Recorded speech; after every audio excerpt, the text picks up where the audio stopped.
woodcutter and his wife lived in a village. They had 7 children, all of them boys. The woodcutter and his wife were so poor that at times they did not know where to get money to buy food for their children. The children were growing so fast that they always felt hungry. The youngest son, however, was the one who caused his parents the utmost anxiety. It is true that he did not eat much, but this was because he was so small.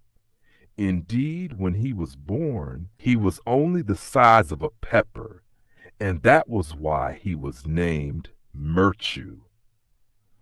Once it happened that there was no rain for months on end. A great famine spread across the land, and the woodcutter soon had nothing to give to his family. All the savings were gone, and there was nothing left to eat. "We can no longer feed our children," the woodcutter told his wife one night as they sat beside the empty hearth. "When the boys get up in the morning for their breakfast, there is nothing for them to eat. My dear, there is only one thing that we can do. We must take them into the forest and leave them there. Maybe some rich man finds them and takes them home.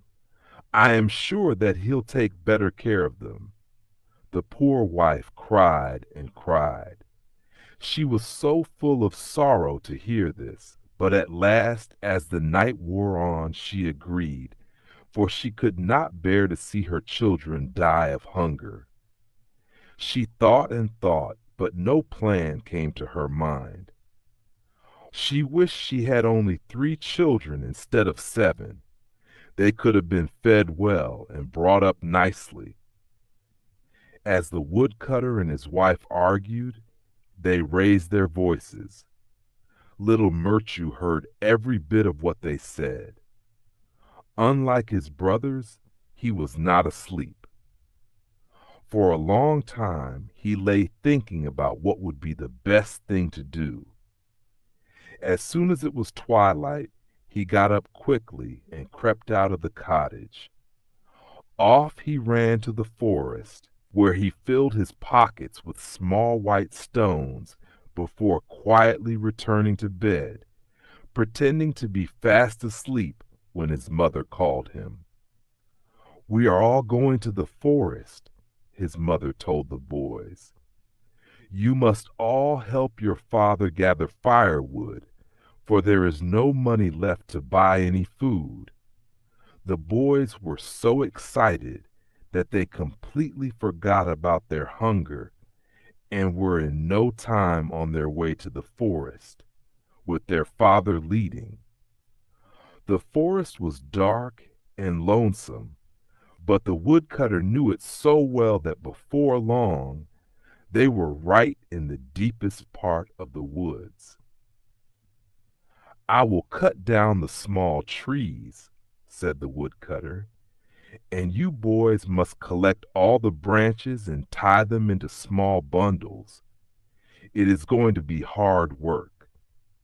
With that, he cut the trees with his axe and set his 7 sons to work.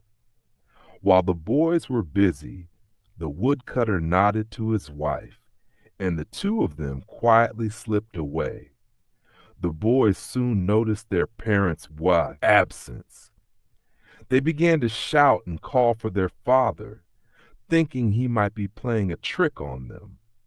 When he did not appear, they became frightened and cried bitterly. Clever Mirchu, however, reassured them. "Do not worry, boys. I know the way home.